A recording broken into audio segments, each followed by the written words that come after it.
Shikues të nderuar, Dalpo Televizion ju përshëndes, ju ftoj të ndiqni edicionin informativ të lajmeve. Gjirokastra po përjeton një rritje të ndjeshme të turistëve të huaj, veçanërisht atyre që eksplorojnë vendin me motocikleta. Në këtë fillim pranvere, grupe të shumta motoristësh nga Franca, Italia dhe vende të tjera europiane kanë zgjedhur të vizitojnë qytetin e Gurt. Gjirokastra po përjeton një rritje të ndjeshme të turistëve të huaj, veçanërisht atyre që eksplorojnë vendin me motocikleta.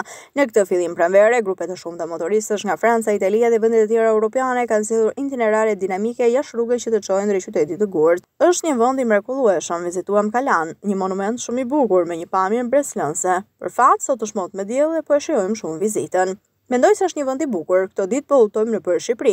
Kemi qenë në Vlorë, Sarandë, qytete të mrekullueshme. Turizmi me motocikleta ka sjellë një formë të re eksplorimi që ndërthur sportin, aventurën dhe trashëgiminë kulturore në Gjirokastër.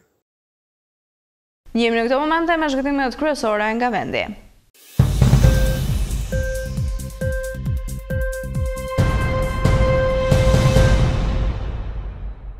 Problemet e shëndetit mendor mund të prekin këdo. Ekspertët e psikiatrisë theksojnë si gjendjet janë të shumta, nisur nga çrregullimet e humorit, ankthi, depresionet apo deri tek sëmundje madhore, sikurse është skizofrenia. Më të ndjeshëm janë personat me çrregullime bipolare, ata që janë në gjendje maniakale, sepse në periudhën e dimrit është faza depresive, ndërsa me fillimin e pranverës mund të kalojnë atë që quhet gjendja e euforisë, engazëllimit dhe hiperaktivitetit. Por përse pranvera? Zakonisht kjo bëhet për shkak të rritjes së ditës, uljes të orëve të natës dhe ndikimit të dritës së fortë apo temperaturave të larta. Mjekët psikiatër thonë se terapia dhe monitorimi i saj me rigorozitet është çelësi i suksesit që personat me probleme të shëndetit mendor të jenë të qetë. Për pacientët që vuajnë nga problemet të shëndetit mendor, dozat e medikamenteve në periudha të ndryshme dhe sidomos në pranverë duhet të monitorohen më nga afër. Nëse mjekohen në mënyrë të rregullt dhe monitorohen në mënyrë rigoroze, trajtimi dhe curia e sëmundjes do të jetë prognozë më e mirë, ka thënë psikiatrit në Shqipëri.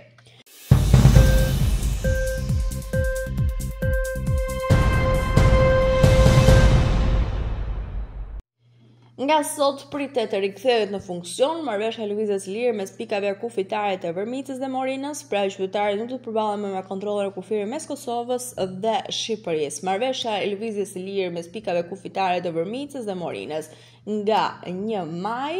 nga 1 marsi kishte pushuar së funksionuari, ndërsa rikthehet nga këtë 1 maj sërish pas një periudhe 2 mujore.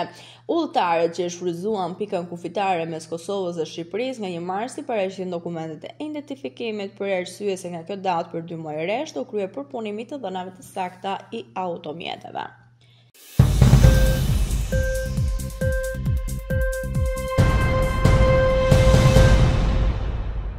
Kredia për ekonomi nga vjuar të rritet me ritme të shpejta dhe në 3 muajt e parë të 2025, sipas shifrave të publikuara nga Banka e Shqipërisë, kredia për ekonomin arriti në 864 miliard lek në muajin mars, një rritje kjo me 2% në krahasim me muajin shkurt dhe 13% në krahasim me marsin e vitit të kaluar. Ndikimin më të madh në këtë rritje ka dhënë kredia e marrë nga bizneset, dhe dhënat zyrtare tregojnë se kredia e bizneseve private ka pësuar një rritje me 2.5% në mars, duke ka përkushtuar një vlerë prej 488 miliard lekësh.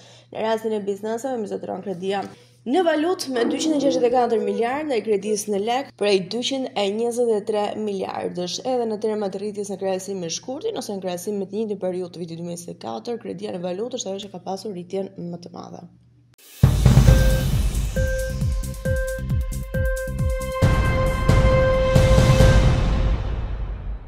Për bizneset e vogla dhe të mesme ka qenë më e lehtë marrja e kredi në 3 mujorin e parë të këtij viti, ndërsa kryetësimi i standardeve të kreditimit pritet të vijojë edhe 3 mujorin e dytë. Të dhënat nga vërtetimi më i fundit i Bankës Qendrore mbi aktivitetin kreditues në vend tregojnë se kostot dhe kufizimet më të ulta nga bilanci bëjnë që bankat të tregohen më tolerante për sa i përket dhënies së kredive ndaj këtij segmenti të bizneseve. Kushtet e termat e kredisë, i cilit referohen kushteve dhe afatet e kredisë së miratuar, sikurse përcaktohet në kontratën e Huas, mbi të cilat është rënë dakord midis bankës dhe Huamarsit, që variojnë nga profili i secilit Huamaris, mund të ndryshojnë nga standardet e kredisë. Megjithatë, sa i kërkesat të lartë është përgjigjur një shkallë më e ulët e miratimit të kredive nga bankat, faktorët që ndikuan në rritjen e refuzimeve për kredi të bizneseve ishin historiku nga regjistrimi i kredisë, të ardhurat disponueshme dhe pasyrat financiare të bizneseve.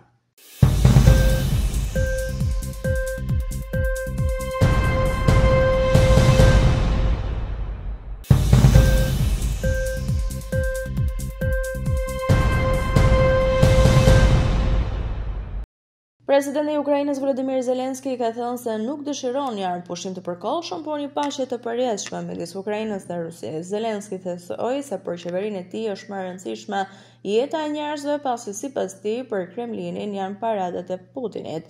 Për disa arsye, të gjithë duhet të presim deri në 8 maj që të vendoset një armëpushim për të siguruar paqen për Putin gjatë paradës. Ne vlerësojmë jetët njerëzore dhe jo paradat. Ne besojmë se dhe bota beson se nuk ka asnjë arsye për të pritur deri më 8 maj dhe armëpushimi nuk duhet të jetë vetëm për disa ditë, vetëm që vrasit të vijojnë më pas, ka thënë Zelensky.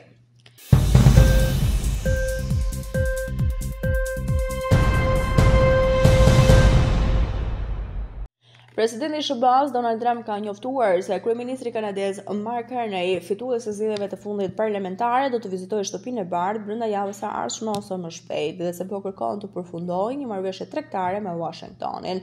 Trump tha se përgëzoi këtë të fundit për fitoren e tij në zgjedhje në një telefonat që patëm me iniciativën e kryeministrit kanadez. Pola me të ishte shumë i sjellshëm dhe përgëzova, ka thënë Trump gjatë mbledhjes së kabinetit të tij. Marrëdhëniet e SBA-s me Kanadan janë të ftohur për shkak të kërcënimit të përsëritur të Trump për të aneksuar fqinjin e saj verior. Për më tepër, kërcënimi i luftës tregtare që presidenti republikan si me Kanadan ishte në qendër të fushatës zgjedhore për zgjedhjet parlamentare.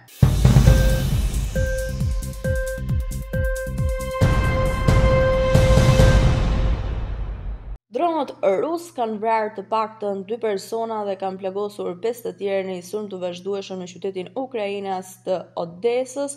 Guvernatori i rajonit Oleg Kiper shprehet se ndërtesat lartë, abanimi, një supermarket dhe një shkollë dëmtuan si pasojë e këtij sulmi. Diku tjetër në Ukrainë, Kryebashkiaku i Kharkiv tha se një dron kishte goditur një stacion benzine në qendër të qytetit dhe shpërtimet u dëgjuan edhe në qytetin e Sumit. Armiku po sulmon Odesën me dron sulmues, ka dëme të konsiderueshme në infrastrukturën civile, në banesa dhe në njerëz, ka shkruar Kiper. Sulmi i fundit vjen ndërsa SBA nënshkrua një marrëveshje me Ukrainën për shfrytëzimin e përbashkët të burimeve të saj të energjisë dhe mineraleve. Ishte gjithçka e përgatitur për këtë edicion informativ lajmash. Unë ju falenderoj për vëmendjen tuaj. Bashkë mirupafshim.